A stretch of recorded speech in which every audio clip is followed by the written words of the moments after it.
Kita baca surat An-Nisa ayat 127. A'udzu billahi minasy syaithanir rajim. Bismillahirrahmanirrahim. Wa yastaftunaka fin nisa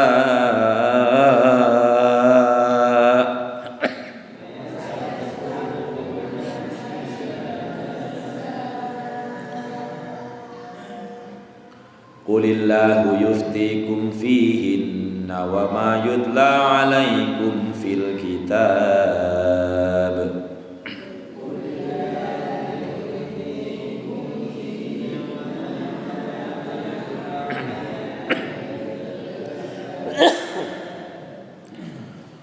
Qulillahu yuftikum fihinna wa ma yutla alaikum fil kitab.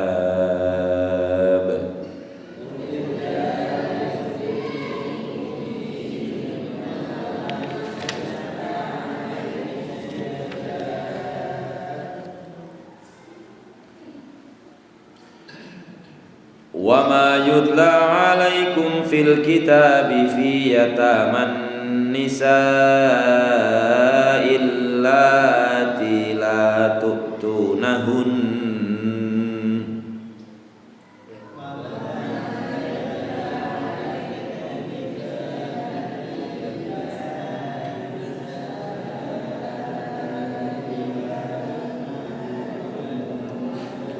nafas yang belum kuat, gunanya tetap ditahan waqaf. Wa ma yutla alaikum fil kitabi fi yataman nisa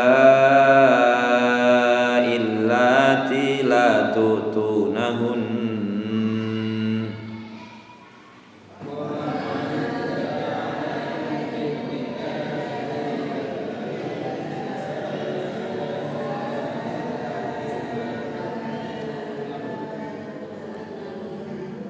la tutunahunna ma kutiba lahunna wa targhabuna an taqihuhunna wal mustad'afin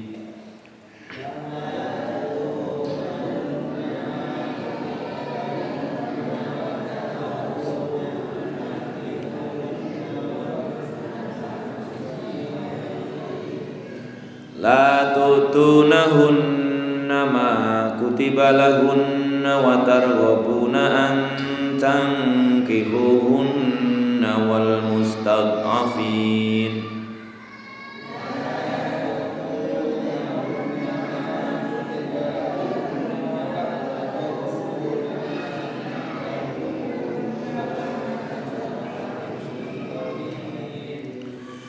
wal mustad'afina minal wildani wa an taqumu lil yatama bil qist.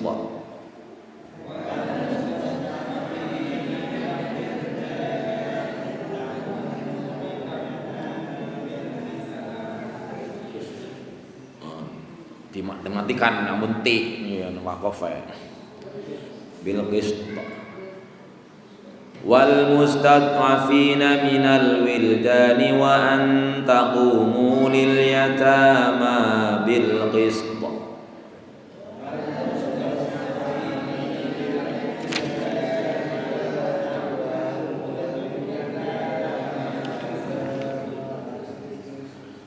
Wa ma taf'alu min khairin fa innallaha kana bihi alima.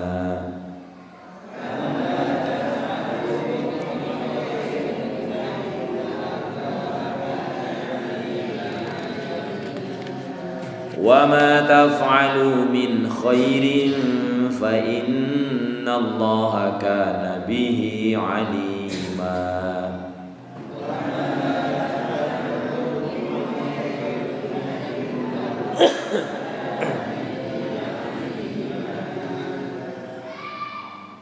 Sadaqallahul azim. Ayat mawon. Ayat yang ke 127. Ini berbeda bahasan dari ayat sebelumnya. Wa yastaftunaka fin nisa, dan mereka meminta fatwa kepadamu dalam permasalahan orang-orang perempuan. Ini dalam bahasa Arab ada waman wa. Itu sebenarnya ada kaitannya dengan ayat-ayat sebelum yang entah di mana tadi sebelumnya. Tapi kadang-kadang dalam bahasa Indonesia ketika menerjemahkan kadang-kadang tidak pakai dan gitu, langsung. Karena ini beda bahasa. Jadi Dr. Sarwat menjelaskan bahwa ayat ini lebih tepatnya mungkin juga turunnya nyambung dengan ayat yang ketiga surat An-Nisa. Ini masih surat An-Nisa. Depan surat An-Nisa ayat ketiga kan wa in khiftum alla tuqsitu fil yatama fankihu ma tobalakum minan nisa'i masna wa sulasa wa ruba. Itu di ayat yang ketiganya.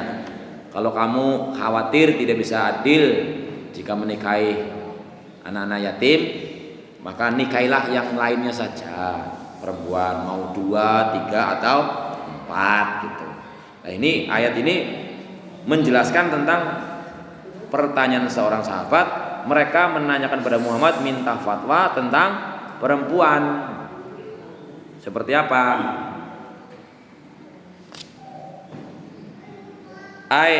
Yas'alunaka amma yajibu alaihim fi amrin nisa. Jadi para sahabat, ada yang menanyakan apa yang mereka wajib lakukan terhadap orang-orang perempuan.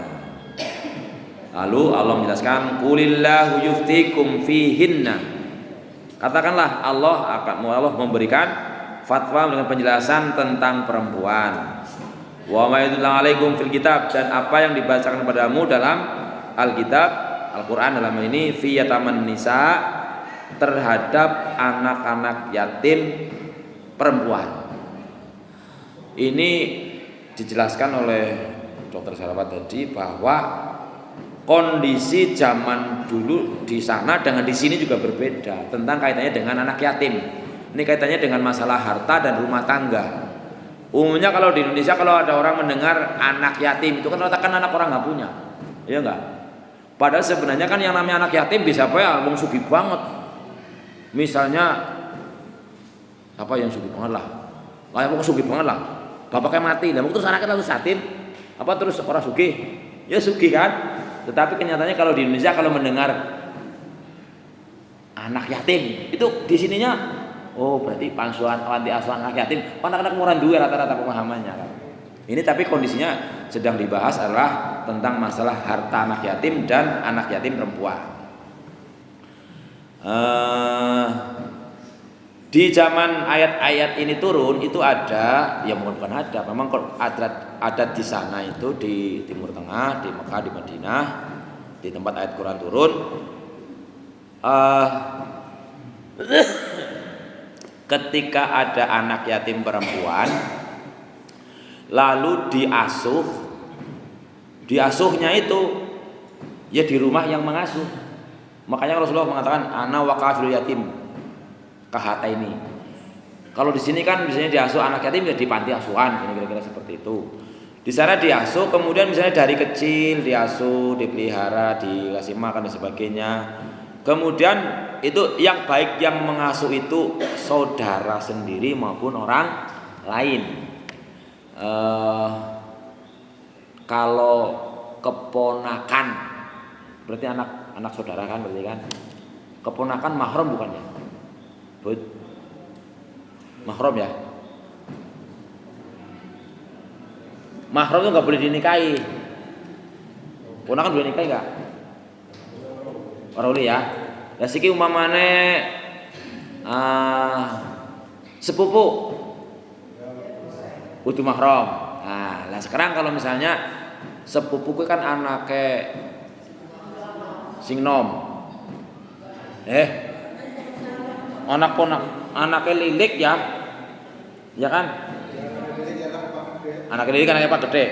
Nah, sekarang kalau misalnya kita mengasuh anak yatim, anak lilike atau anak ebane, anak pak gede. Itu kan bukan mahram. Sugih maning ngono lilike. Anak yatime diasuh. Peninggalane bapak kayak akeh kowe lho. Itu bisa begitu. Itu dulu adatnya di sana. Orang yang tadi berarti undangannya apa gue? Mamas ya? Apa mama sepupu ya? Iya, mama sepupu. Sepupu. Itu kan bukan mahram, boleh menikahi.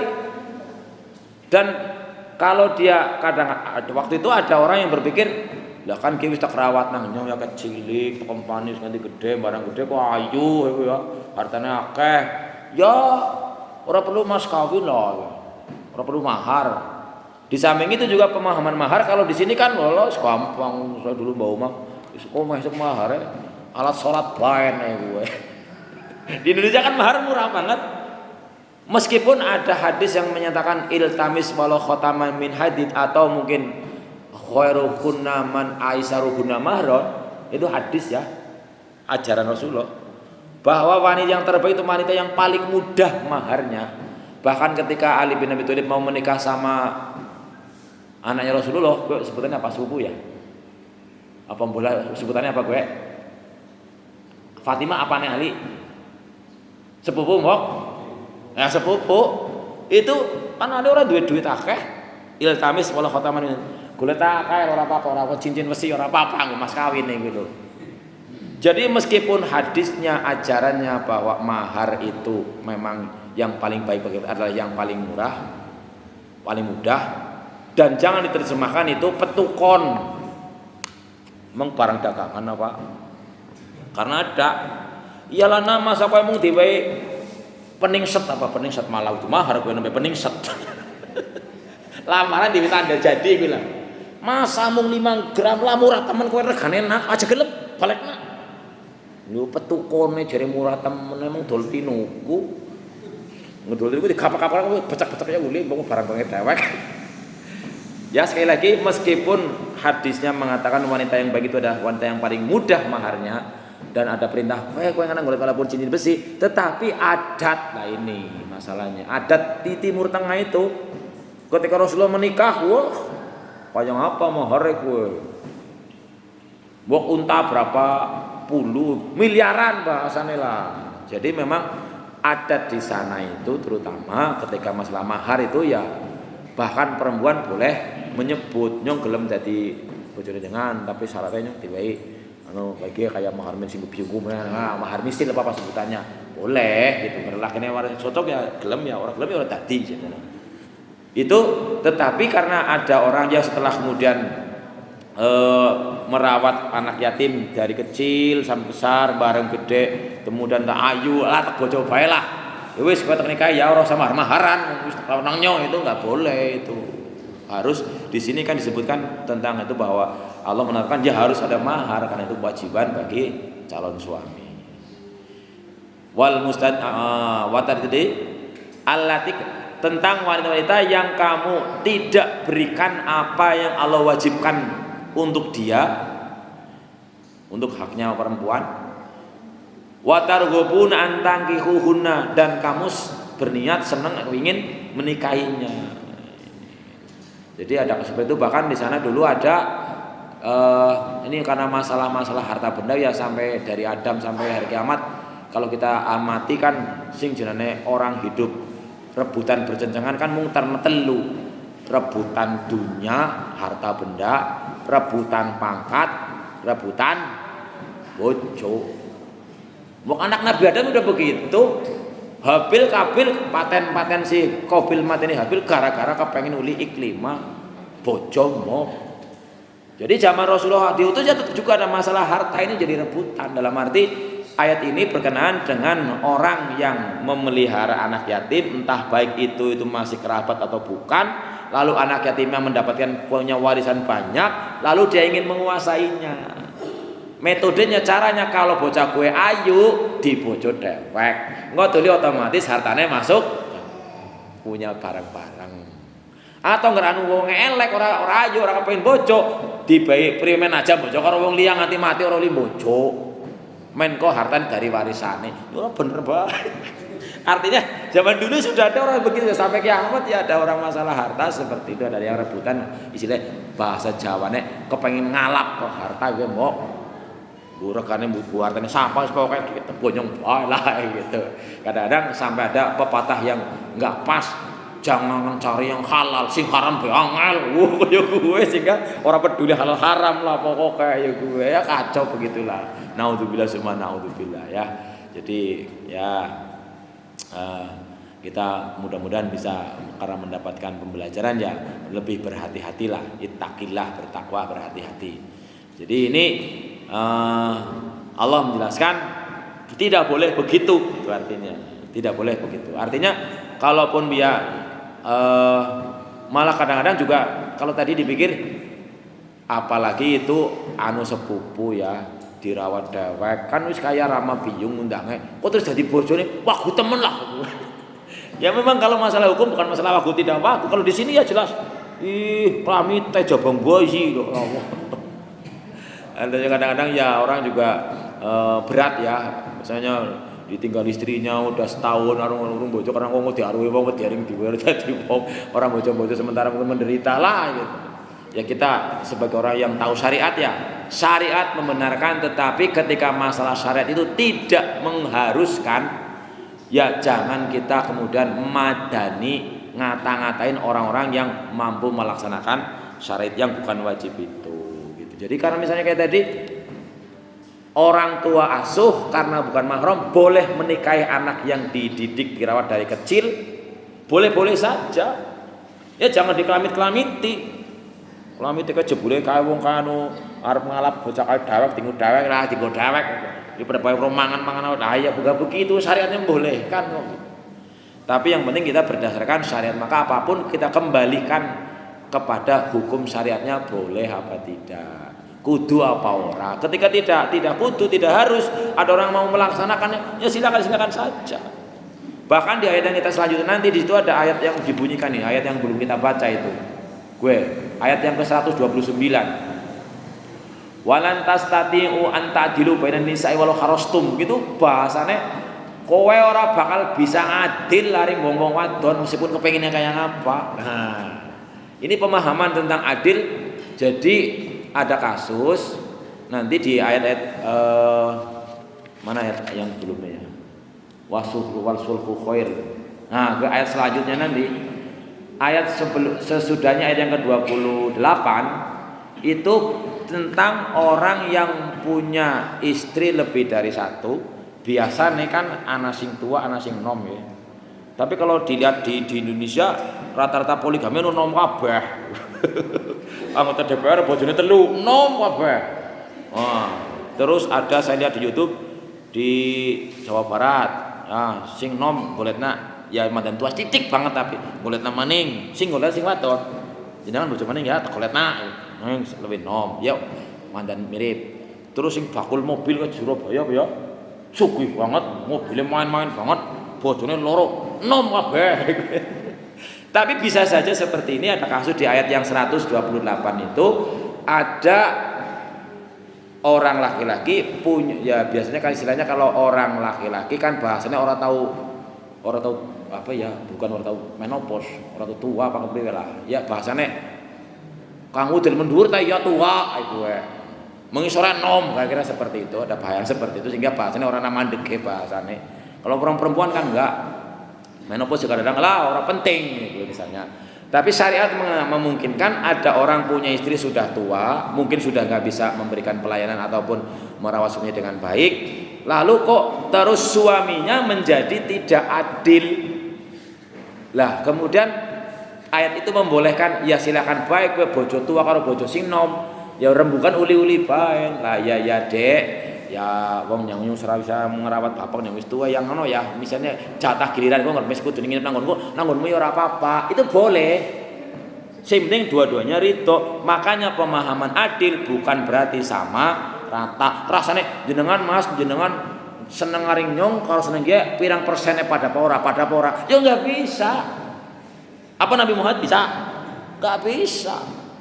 Nabi Muhammad pun tidak bisa bahwa senengnya maring Aisyah karo senengnya maring Hafsah pada baen, gak bisa. Enggak sama. Makanya di hari yang akhir beliau minta izin kepada istri yang lain, yaitu dalam rangka perdamaian tadi. Ketika Rasulullah menjelang wafat, Rasulullah minta izin istri-istri yang lain untuk di rumahnya Aisyah.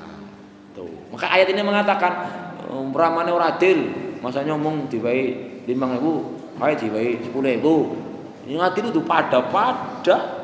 Malah kalau pada kabeh zalim, kowe sing sing adil, sing sama rata. Kabeh mangan sambel kabeh. Bayi ya sambel. Yo mencret. Gitu. Oh, Hilman di 5.000, kakaknya 5.000 baen pada baen. Ya bisa lah. Nah, dalam hal sikap kepada perempuan pun tidak bisa dikatakan sama Allah kalau pemahamannya bahkan sampai sing kayak apa jadi bahasanya orang poligami itu dicurna tapi dicakli butuh teh. Ya kan? Wa in khiftum ala ta'dilu fawahidan. Kowe anggar ora bisa adil ya siji bae lah. Ora entek-entek sampai mati kok. Tapi kalau merasa bisa adil walaupun jane ora bisa, ya ngono kayak gitu. Nah, bagian prakteknya seperti itu kira-kira lah gitu. Ini tentang masalah perempuan karena waktu itu ada jadi orang kadang-kadang mementingkan harta si perempuan tadi malah orang dewe mahare, malah kemudian dia ngerono anu elek men. Pokoknya akhirnya ada adat pokoknya dia anak bocah itu joki klambi. Berarti gue ngomong dia orang kenal gue adat jahiliyah dahulu. Ayat ini menjelaskan bahwa tetap bahwa kalau misalnya mau menikahi anak yatim, entah itu yatimnya kaya atau tidak kaya, tetap mahar harus diberikan. Wal mustad'afina juga memberikan fatwa tentang orang-orang yang lemah minal wildani daripada anak-anak. Wan taqumu lil yatama bil qist, dan supaya kalian menepati pada anak yatim itu merawat mengasuh dan sebagainya dengan melaksanakan keadilan yang adil ya. Jadi kalau misalnya yang merawat anak yatim wong ora duwe, yatim duwe harta akeh. Ya uli mangan sekedar mangan bareng dari hartanya yatim ya boleh, tapi kalau ngangkangi bahasa Jawa ya enggak boleh. Ngalap tadi ya, ngangkangin pengen uli hartanya caranya kita akali nang nyong, balik nama dan sebagainya, enggak boleh. Jadi ini penjelasannya ayyuftikum aidun fil yatama allawati targhabuna fi nikahihinna. Bentar. Kembali ke depan. Qulillahu yuftikum fihinna wa mitla alaikum fil kitab. Qul lahum ya Muhammad, sampaikan kepada mereka, bayyanallahu lakum, Allah memberikan penjelasan kepada kalian, ma sa'altum, apa yang kalian tanya, fi sya'nihinna, tentang urusan perempuan, wa bayyanakum ma yutla fil Quran, juga akan dijelaskan apa yang ada dalam Al-Quran, min amri mirusnya, tentang kaitannya dengan harta warisnya mereka. Fi yataman nisa, tadi kalau kamu ingin menikahi, kemudian wa fi yataman nisa, terhadap anak-anak yatim perempuan yang kamu tidak berikan apa yang diwajibkan pada mereka dan kamu ingin menikahinya. Aywa yuftikum, Allah memberikan penjelasan, memberikan fatwa, memberikan aturan ayatun kepada juga fil yatama, terhadap anak-anak yatim allawati yang targhubuna, kamu menginginkan fi nikahina, menikahi mereka, li jamalihina, karena cantiknya miki ayu sugih ani masih dulur maning lah aja kalian lah tak nikahin nang nyong baen itu anak yatimnya itu. Auli malihina, atau karena hartanya, wala tadfa'una lahunna muhurahunna, dan kamu tidak mau membayarkan mahar-mahar mereka kaminatan dengan sempurna. Fanahahumullahu azza wa jalla adzalika, maka Allah melarangnya. Artinya enggak boleh mentang-mentang wis ngerawat ket bayi kemudian dinikahi tanpa diberi mahar. Malah anggaran welek ora dinikahi tapi kok ngajakon bojo kuliah men kok hartane menyong kayak gitu. Itu sudah ada dari zaman Rasulullah sampai kapanpun sampai belum ada. Qala Ibnu Abbas, diceritakan oleh Ibnu Abbas, kana rajulu, seorang lelaki fil jahiliyah, pada zaman jahiliyah, pernah takun indahul yatimah, dia punya anak yatim, fayalqi 'alaiha saubahu, lalu dia kelambine wong lanang titipakna maring wong bocah yatim kuwe miki. Fa idza fa'ala dzalika, kalau dia melakukan begitu, lam yaqdir ahadun, maka tidak boleh seorang pun ayatazawwaja abadan, menikahi selamanya. Fa in kanat jamilatan wa habbuha tazawwaja wa akalamalha. Kalau dia anak yatim yang cantik dan mencintainya, maka dia akan dinikahi dan dimakan hartanya. Ya hukum iki dan serakah hukum iki. Wa in kana damimah tanane ngarep elek, man ahar rajul, mana rijal Allah dia melarang laki-laki lain untuk menikah hatta tamut sampai yatim itu mati, faida matat warasaha. Nanti kalau si bocah yatim sing suki gue elek mati, hartanya dikuasai jadi warisannya si pengasuhnya. Faharramallahu dzalika wa naha anhu. Allah mengharamkannya. Ya, jelas berbuat zalim ya enggak boleh wa misalkannya. Wal mustadafina minal wildani, dan juga anak-anak yang lemah, antaqumul yatama bil qis ay wa yuftikum fi al mustadafina sighar. Allah memberikan fatwa, memberikan penjelasan hukum kepada kalian tentang anak-anak kecil yang masih lemah, antuk tuhum hukum, supaya kalian memberikan kepada mereka hak-hak mereka, wan ta'dilu, dan supaya kalian berbuat adil ma'al yatama, terhadap yatim, fil mirasi wal mahri, dalam hal pembagian waris maupun mahar. Sekali lagi, adil itu sesuai dengan aturan Allah, tidak harus sama rata. Wa qad kana ahlul jahiliyah, telah terjadi pada zaman jahiliyah, la yurisunal sighar, mereka tidak memberikan warisan kepada anak kecil. Walan nisa, wong wadon ora warisan. Wa yaquluna, kaifa, kata orang-orang jahiliyah, kaifa nutil mal, bagaimana kita memberikan harta man layar kabu farosan, bagaimana kepada bocah bisa menjaran ke orang diwe warisan, bisa ngatur orang, wala yahmilu silahan, orang bisa nggawa pedang, wala yuqatil aduan, tidak bisa memerangi musuh.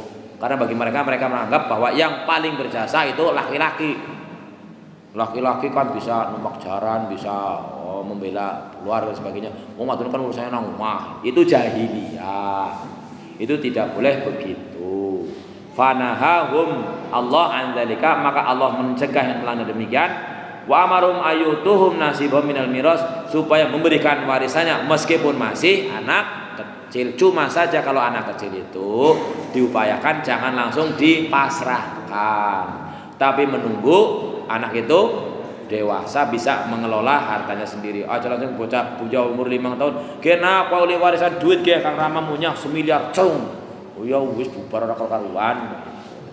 Tapi ini tadi ada jahiliyah yang tidak memberikan warisan lah. Kira-kira seperti itu. Wa ma Allah apa wa kana wa ma taf'alu min khairin fa innallaha kana bihi alima. Apapun kebaikan yang kamu lakukan, Allah Maha mengetahui. Ini seakan-akan hanya berita saja, tapi tadi dijelaskan bahwa sebenarnya ini juga perintah. Kalau Allah mengetahui yang baik, yang jeleknya pasti mengetahui juga. Dan berarti perintahnya adalah ya berbuat baiklah kamu. Intinya seperti itu. Jadi bukan sekedar informasi bahwa Allah Maha mengetahui terhadap perbuatan baik yang kita lakukan, tapi Allah Maha mengetahui segalanya. Wa ma ta'lamu min Allah tughir min alim ay wa ma tafalu min adlin wa birrin fi amrin nisa wal yatama, apa yang kamu kerjakan tentang keadilan terhadap dan kebaikan kepada orang perempuan dan anak yatim, innallaha yujazikum alaihi, Allah akan berikan balasan kepada kalian. Lalu qala Ibnu Katsir wa hadza tahyij ala fi'il khair, jadi merupakan suatu dorongan, sebuah perintah untuk melakukan kebaikan, wa bisalil awamir, melaksanakan perintah-perintah, wa anallahu sayajzi alaihi awfarul jaza, Allah akan berikan pahala yang terbaik. Jadi kalau kita beribadah lalu meminta pahala, berharap pahala, ya boleh-boleh saja, tetapi level ibadah tertinggi itu tidak ngarep-ngarep pahala. Ngarep-ngarep apa? Ngarep ridhone Gusti Allah. Gitu. Ya boleh-boleh saja, tapi kalau yang level tertinggi, ya Allah sampai kayak seperti kata-kata seorang sufi sampai namanya Robiah al-Adawiyah. Ya Allah, kalau aku menyembahmu karena aku berharap surgamu, larang saja aku surga. Kalau aku beribadah kepada menyembahmu karena aku takut neraka, masukkan saja aku ke neraka. Tapi kalau aku beribadah kamu karena aku mencintaimu, tentu kau lebih tahu mana yang terbaik buat orang yang dicintai. Ya gitu. Jadi bahasa tertinggi. Makanya ya katakanlah diperintah jere anak ada pepatah sumu tasihu, puasa lamin sehat. Ya niatnya aja puasa men sehat. Kemarin karena pernah Mbak nanya, Mas apa boleh muasani anak gue? Ya udah muasani anak, tapi kita berpuasa niatnya karena Allah, lalu berwasilah dengan amal. Kita ingat ketika dulu ada cerita 3 orang masuk dalam tertutup di gua, masih ingat gak? Ada orang masuk gua nyiup hudanan, tiba-tiba nutup waktunya gelundung, nggak ada HP, nggak ada apa-apa, tuh dia tulungan siapa tengah alas. Akhirnya 3 orang itu berwasilah menyebut amalnya, amal baiknya. Ya Allah, aku pernah bertekad bahwa pokoknya nek ibu bapakku urung minum susu ke anakku ora tak pai nyong bapakku disit buku disit. Kalau itu amal soleh yang kau terima, tolong bukakan pintu. Sret, buka dikit batunya. Yang kedua, apa? Lah kelalen. Ini menyebut amal baik ya Allah, aku ini berpuasa karenamu ya, tolong mulai puasa kalau ini amal yang makbul, tolong anakku jadikan begini. Boleh berarti kan. Yang kedua adalah ya Allah, saya pernah punya pegawai, kemudian ketika belum gajian nggak tahunya dia pergi kemana nggak balik-balik, gajinya tak cekel nang nyong urung anak banggo transfer urung apa, akhirnya tak modal tak puter ini terus dapat kekayaan yang banyak, barang wis dadi duit tambah akeh, dia ketemu nang di bawah ketemu terus tak enak kabeh karo hasil barang. Kalau itu ada amal yang soleh, tolong bukakan pintu gua ini, buka dikit mana. Yang terakhir, ya Allah, aku pernah berniat berbuat jahat. Aku punya ponakan apa siapa di ngayu banget lah. Pokoknya tak perdaya kepreman gelem tak sina wis barang wis pasrah, terus nyong kemutan maring jenengan, nyong ora sida wedi banget. Ya arep berbuat salah dosa tapi ora sida. Kalau itu amal yang soleh dan terima, tolong bukakan pintu gua ini. Buka. Itu cerita itu walau alam gue bener apa, tapi masyhur itu Israiliyat sebutannya. Itu artinya dapat kita pelajaran boleh melakukan amal soleh sebagai wasilah sarana meminta sesuatu. Tapi jangan sampai aku niatnya muasani wetonku, muasani main kaiman kepelet gitu. Aku puasa main langsing, ora uli. Ya tapi ya niatnya berpuasa karena Allah, tapi dampak baiknya pasti ada. Itu yang kita pahami, sehingga ya walaupun berobat urung mari ya berobat baik, walaupun puasa urung sehat-sehat ya puasa baik, gitu bahasanya kira-kira seperti itu ya, karena memang amalan kita tidak mungkin selevel setara dengan rahmat yang Allah berikan kepada kita, sehingga terakhir bahwa seseorang tidak mungkin masuk surga karena amalnya. Sampai Rasulullah pun masuk surga bukan karena amalnya, tapi karena rahmat Allah yang diberikan kepada orang kebaikan itu. Baik. Lah mudah-mudahan itu yang bisa kita bahas, mudah-mudahan bisa menjadikan ibrah yang baik. Kurang lebihnya maaf, bisa diperdalam dengan mengkaji dari penjelasan ulama yang lain, dan untuk mengambil manfaat yang baik kita tutup kajian kita dengan membaca doa kafaratul majlis. Subhanakallahumma wa bihamdika asyhadu an la ilaha illa anta astaghfiruka